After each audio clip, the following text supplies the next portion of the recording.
is or might be. All those other unspeakable things that we're trying to make sure we dissolve as peace ambassadors.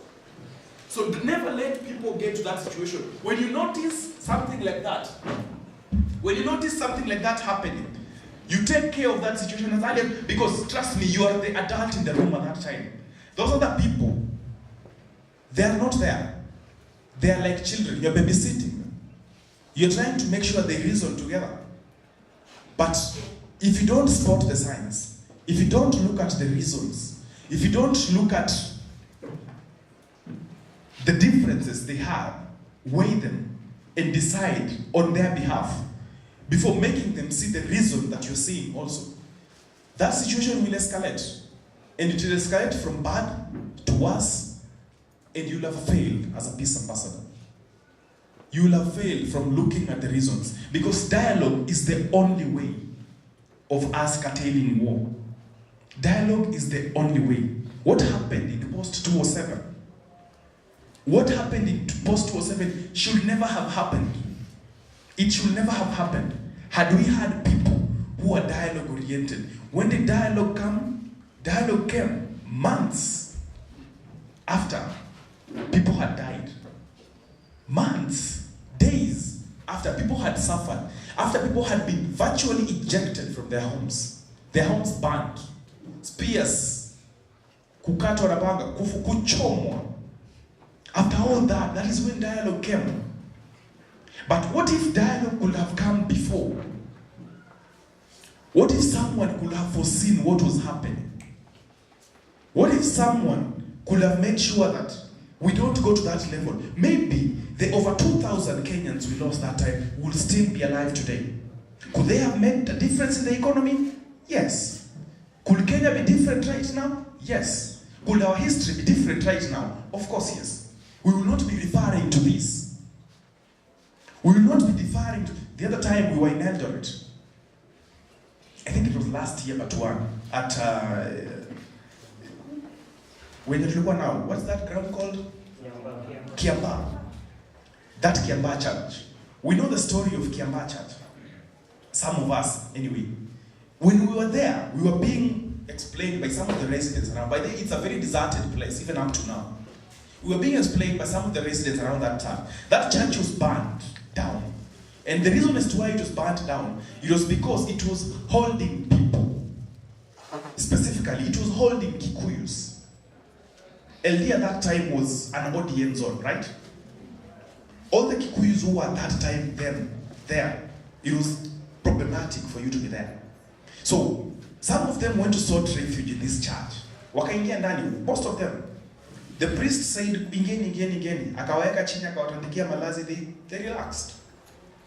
Then, some crazy people from outside came and bolted the doors, wakafunga, wakachukua mtungi ya mafuta, wakawasha, na wakatupa ndani ya kanisa.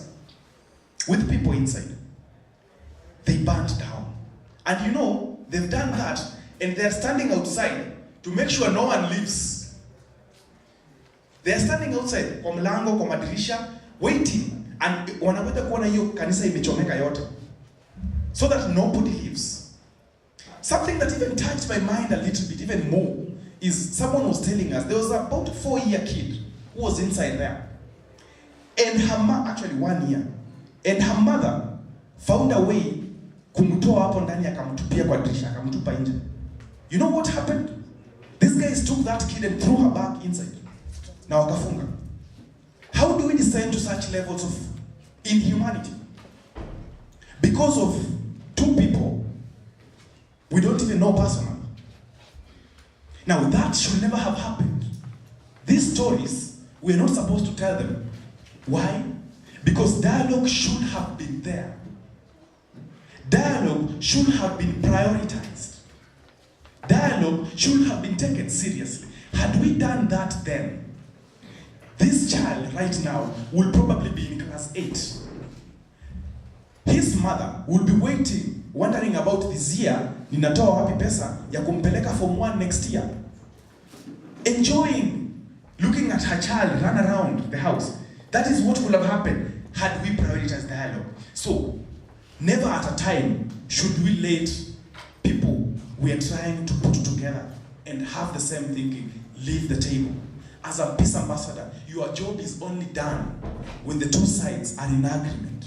Your job is only done when you have people thinking the same. Your job is only done when you are sure the potential of conflict has been reduced to less than 0%. That is when you leave. Because I can tell you this, when you leave or you let them leave before they see eye to eye, anything that happens after that, it's on your conscience.